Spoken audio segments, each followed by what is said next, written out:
দুয়ারে সরকারের পর এবার রাজ্যের নতুন প্রকল্প আমাদের পাড়া আমাদের সমাধান।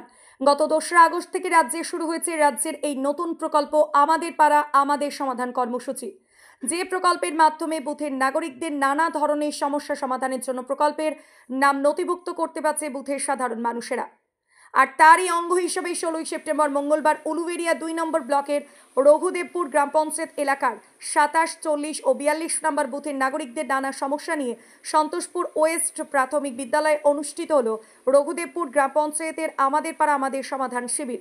আর মঙ্গলবারের এই শিবিরের কাজ খতিয়ে দেখতেও শিবিরে উপস্থিত ছিলেন উলুবেড়িয়া পূর্বের বিধায়ক বিদেশ রঞ্জন বসু, ছিলেন হাওড়া জেলা পরিষদের সহকারী সভাধিপতি অজয় ভট্টাচার্য, ছিলেন রঘুদেবপুর গ্রাম পঞ্চায়েতের প্রধান সুমন কোলে, ছিলেন উপপ্রধান আজমিরা বেগম, ছিলেন রঘুদেবপুর গ্রাম পঞ্চায়েতের সঞ্চালক শেখ জুবের আলম, পলাশ দাস সহ অন্যান্যরা। আর মঙ্গলবারের আমাদের পাড়া আমাদের সমাধান শিবিরে মঙ্গলবার ভিড় জমায় ওই 3 বুথের বহু সাধারণ মানুষ। যে সমস্যাটা হচ্ছে নিকাশি ব্যবস্থার সমস্যা। বর্ষাকালে একবার জল হয়ে গেলে 3-4 মাস ধরে জলটা জমে থাকে। সেই জলটা নিয়ে আমরা বলেছি, আশা করি সমাধান হয়তো হয়ে যাবে। আমাদের পাড়া আমাদের সমাধান শুধু যে রাস্তাঘাটের সমস্যার জন্য নয়, মাননীয় মুখ্যমন্ত্রী মমতা বন্দ্যোপাধ্যায় যে ঐতিহাসিক প্রকল্প আমাদের জন্য নিয়ে এসেছেন, এটার মূল বিষয় হলো রাস্তাঘাট তো তার বিধায়ক, সাংসদ, জেলা পরিষদ, সমিতি, পঞ্চায়েত সমস্ত দপ্তর থেকেই হয়ে থাকে।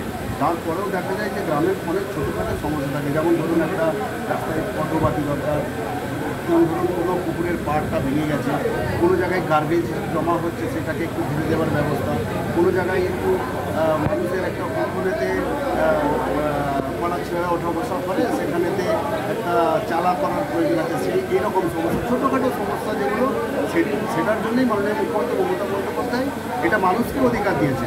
আমাদের পড়া আমাদের সমাধান মানে এটা একটা গণতান্ত্রিক অধিকার, সেই অধিকারটা বাস্তবায়িত হচ্ছে। আমরা দেখছি ভারতবর্ষে তো এরকম এর আগে কোনোদিনই হয়নি, কোনো রাজ্যই হয়নি। মাননীয় মুখ্যমন্ত্রী পশ্চিমবঙ্গে আমাদের মমতা বন্দ্যোপাধ্যায় মানুষের যে অধিকার বাস্তবায়িত করছে। অ্যাকচুয়ালি যে আমাদের গণতন্ত্র যেটা বলে ভর্তা পিপিল, বাইটা পিপিল, লঙ্কা পিপিল, এটা বাস্তবে রূপায়ণ হচ্ছে আমরা দেখতে পাচ্ছি। তো সেই জন্যই আমি বলবো রঘুদেবপুরের দেখুন আমাদের প্রধান যিনি আছেন, প্রধান তার সমস্ত সংসদেই কাজ করেছে। পাড়ার রাস্তাঘাটের খুব একটা সমস্যা আমাদের রঘুদেবপুরে নেই। প্রায় আপনি বলতে পারেন 97-98% কাজ হয়ে গেছে।